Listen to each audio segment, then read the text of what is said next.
Vamos falar um pouquinho de política, que é aquilo que interessa a gente. Afinal de contas, 2012 é um ano político. E a gente tem que ficar por dentro das coisas que acontecem aqui na nossa região e no Brasil inteiro.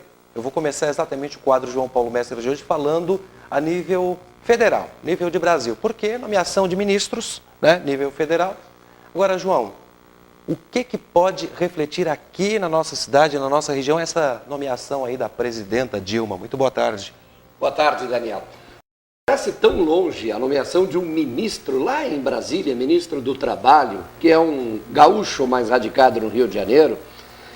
O que pode parecer tão distante fica muito próximo da gente quando se coloca isso no contexto do processo eleitoral, de influência de partido, de grupos dentro desses partidos políticos. A nomeação do ministro Brizola Neto. Brizola Neto esteve em Criciúma para a gravação de um comercial de televisão lá no ano de 2008, na campanha eleitoral de 2008. Brizola Neto é um dos mais jovens, é o mais jovem ministro da presidenta da República, Dilma Rousseff, em 32 anos, portanto bastante jovem, fez a sua base no Rio de Janeiro. E a indicação dele acontece o seguinte: vamos entender o enredo dessa novela, desse processo todo.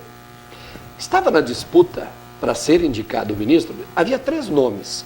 Um deputado do Rio Grande do Sul, Vieira da Cunha, do PDT, havia o Brizola Neto e havia o Manuel Dias, que é natural aqui da nossa região, da região de Araranguá, Içara, tem até uma briga pela naturalidade dele, pois ele nasceu naquela região de Ilhas. Maraca Dias, sul-catarinense, tinha a perspectiva de ser o indicado. Primeiro, porque o Vieira da Cunha, deputado do Rio Grande do Sul, é considerado meio polêmico demais.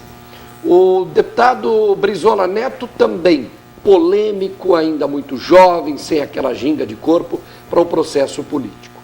Saiu o ministro Carlos Lupe, que é do Rio de Janeiro, e ele saiu envolto a muitas denúncias de corrupção, pois ele mesmo, presidente nacional do PDT, mesmo nessa série de denúncias de corrupção, ele manteve-se comandando o processo e a sua substituição no Ministério do Trabalho, o que já não é uma coisa séria.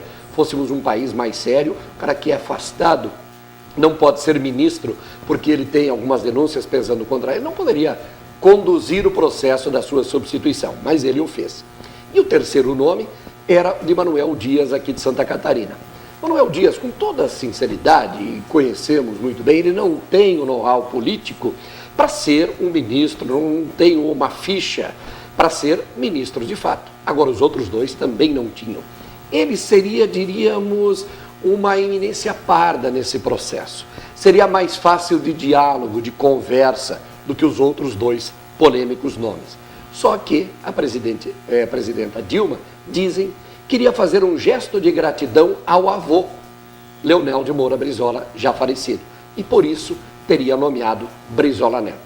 Foi uma nomeação da presidenta da República. Ela assumiu isso. Isso foi dito em todos os momentos.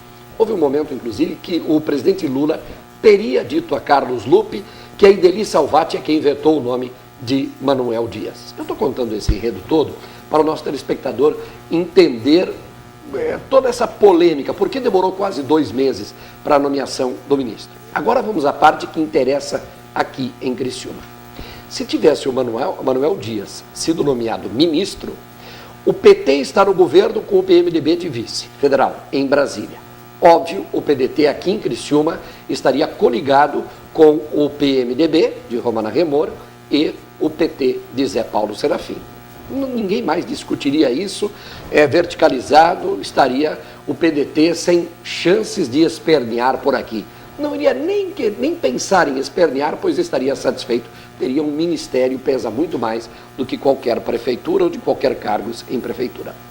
Só que com a frustração que se abate sobre os integrantes do PDT, com o Manuel Dias não sendo indicado ministro, mais do que depressa, até como forma de vingança, o pessoal do PDT está dizendo o seguinte: bom, se o PT e o PDT não, aliás, o PT e o PMDB não nos quiseram em Brasília, não querem o PDT de Santa Catarina, então agora nós estaremos coligando aqui em Criciúma com Clésio Salvaro e Márcio Búrigo. Esse é o cenário local, é assim que uma indicação de Brasília reflete diretamente no processo eleitoral aqui em Criciúma. Só um tsunami vai mudar, vai tirar o PDT do lado do atual prefeito Clésio Salvaro para as eleições de outubro próximo. E como a gente sabe como funciona essa questão de política, não duvidamos nada que esse tsunami venha a acontecer, né? Não, tudo é possível. Na política nada é definitivo, não podemos afirmar categoricamente que não tem reversão daqui até a eleição. Tudo pode acontecer. Agora, João, ainda falando de números, nós mostramos aqui já uma pesquisa feita em Criciúma, uma pesquisa feita em Içara, e agora, nessa reta final, aí no primeiro dia de maio, né, no segundo dia de maio, começam a aparecer números, cogitar nomes, etc, etc. Pesquisa do Balneário Rincão é a mais nova.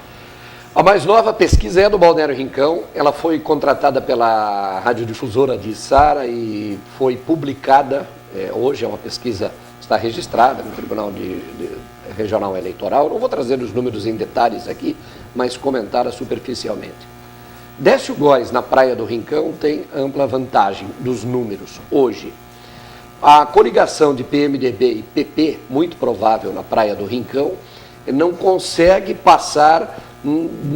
superar a casa dos 40% de votos, se somados apenas os votos dados aos dois candidatos, a duas candidaturas. Existe uma terceira na Praia do Rincão, mas não é uma candidatura que venha, de fato, com consistência suficiente para disputar a eleição. Eu acredito que ela vai ficar mesmo entre Décio Góes, tendo como vice o Lino, da Praia, do PSD, como vice, e na outra chapa o Jairo Seruir Custódio e o Nelti Viana. Como nada é definitivo na política, daqui até outubro, muita coisa pode acontecer ainda. Faltam mais de 5 meses para a eleição. Mas é o primeiro cenário, é a primeira amostra do processo eleitoral na Praia do Rincão, o que não é surpresa para ninguém. Décio Góes tem trabalhado bem nos bastidores lá na praia. Agora, não podemos esquecer que praia é um terreno em que PMDB e PP, um terreno que eles conhecem muito bem. E a partir de agora, essa pesquisa deve servir, inclusive, de mecanismo para dar uma mexida na candidatura do PMDB e do PP, lá na Praia do Rincão. João, você falou agora 5 meses para as eleições, aí cerca de 2 meses para a definição dos partidos, das coligações. E agora, vamos falar um pouquinho do eleitor, porque a gente vem debatendo aqui a questão dos partidos, quem fica com quem briga com quem não briga, números. Como é que fica o eleitor nessa situação? Ele vai entrar no processo eleitoral só a partir de julho? Ou ele já está se metendo? Como é que está tudo isso? O eleitor que tem o instrumento mais forte na mão, que é o voto, ele pode até considerar que é muito pouco, quase nada.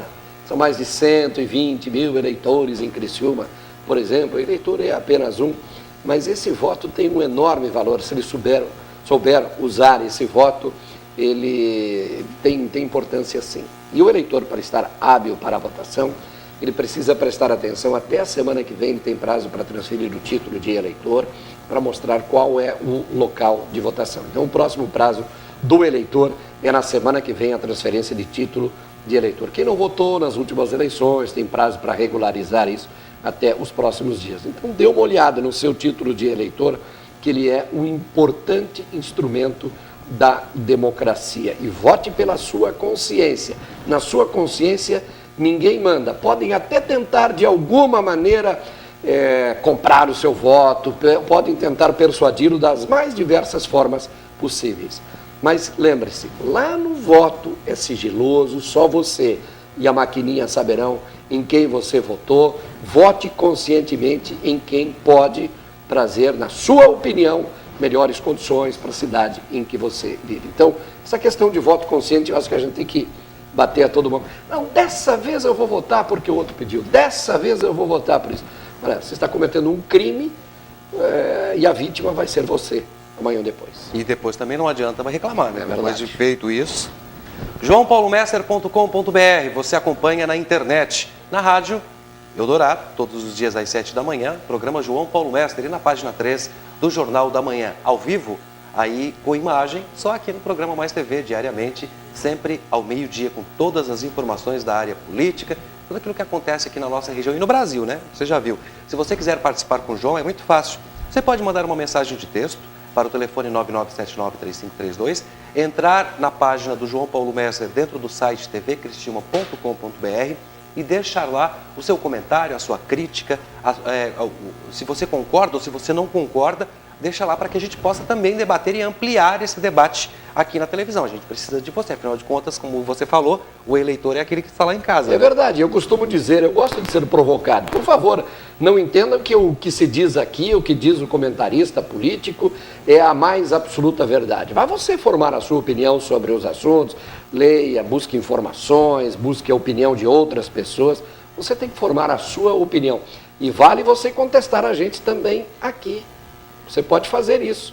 A gente lê a informação, se você tem uma opinião divergente da nossa, por favor, está apenas contribuindo, colaborando. Nosso objetivo é que cada vez mais as pessoas tenham um voto consciente.